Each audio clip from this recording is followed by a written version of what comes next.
2026 football বিশ্বকাপকে কেন্দ্র করে বিভিন্ন পরিসংখ্যান ভিত্তিক মডেল, বেটিং অডস এবং বিশ্লেষকদের পূর্বাভাস অনুযায়ী কোন দলের জেতার সম্ভাবনা কত হতে পারে এটি একটি আনুমানিক হিসাব মাত্র।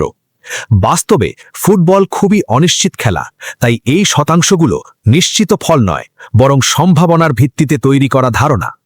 নিচে শীর্ষ দলগুলোর সম্ভাবনা এবং তাদের শক্তি সম্পর্কে বিস্তারিতভাবে ব্যাখ্যা করা হলো। স্পেনকে বর্তমানে অনেক বিশ্লেষক 2026 বিশ্বকাপের সবচেয়ে শক্তিশালী দল হিসেবে বিবেচনা করছেন।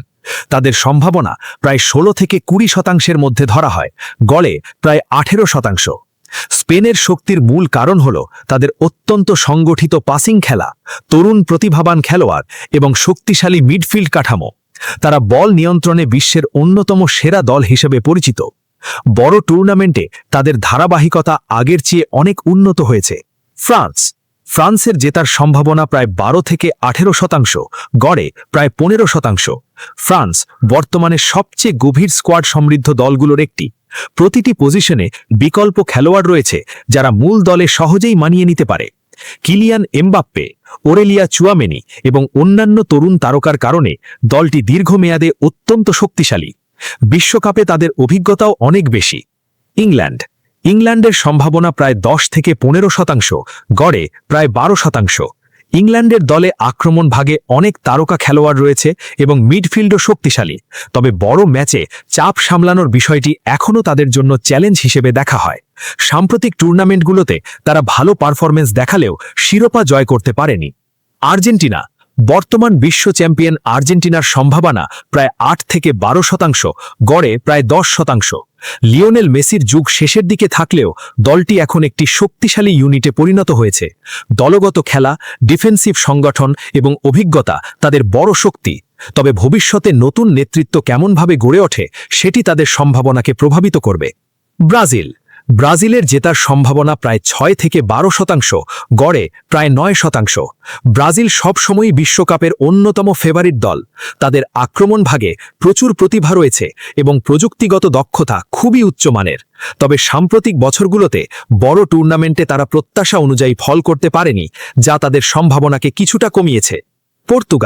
পর্তুগালের সম্ভাবনা প্রায় 6 থেকে 9%, গড়ে প্রায় 7%। পর্তুগাল এখন একটি শক্তিশালী দল হিসেবে গড়ে উঠছে। ক্রিস্টিয়ানো রোনাল্ডোর পরবর্তী যুগে নতুন প্রজন্মের খেলোয়াড়রা দায়িত্ব নিচ্ছে। তাদের দলে অনেক প্রতিভাবান আক্রমণ ভাগের খেলোয়াড় রয়েছে, তবে অভিজ্ঞতার ঘাটতি কিছুটা প্রভাব ফেলতে পারে। জার্মানির সম্ভাবনা প্রায় 5 থেকে 7%, গড়ে প্রায় 6%। জার্মানি এখন পুনরায় নিজেদের শক্তি দেখাতে শুরু করেছে। সমন্বয়ের বিষয়টি তাদের অন্যতম শক্তি হিসেবে দেখা হয়, তবে দলে এখনও অনেক অভিজ্ঞ খেলোয়াড় রয়েছে, তবে ইনজুরির সমস্যা তাদের সম্ভাবনাকে প্রভাবিত করতে পারে। জার্মানি ঐতিহাসিকভাবে শক্তিশালী দল হলেও বর্তমানে তারা পুনর্গঠন পর্যায়ে রয়েছে। নতুন খেলোয়াড়দের নিয়ে দল তৈরি হচ্ছে।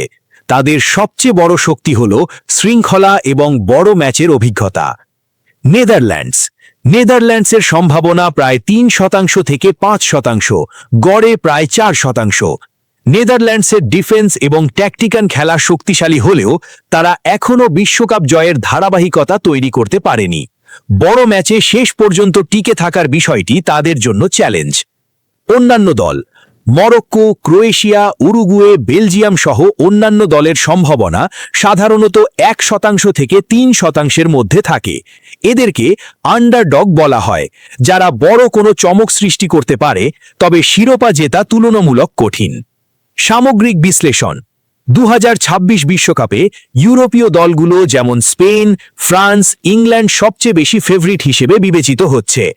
দক্ষিণ আমেরিকার মধ্যে আর্জেন্টিনা এবং ব্রাজিল শক্তিশালী অবস্থানে রয়েছে, তবে বিশ্বকাপের ইতিহাসে দেখা গেছে ফেভারিট দল সব সময় জেতে না এবং অনেক সময় অপ্রত্যাশিত দলও গভীর পর্যন্ত পৌঁছে যায়।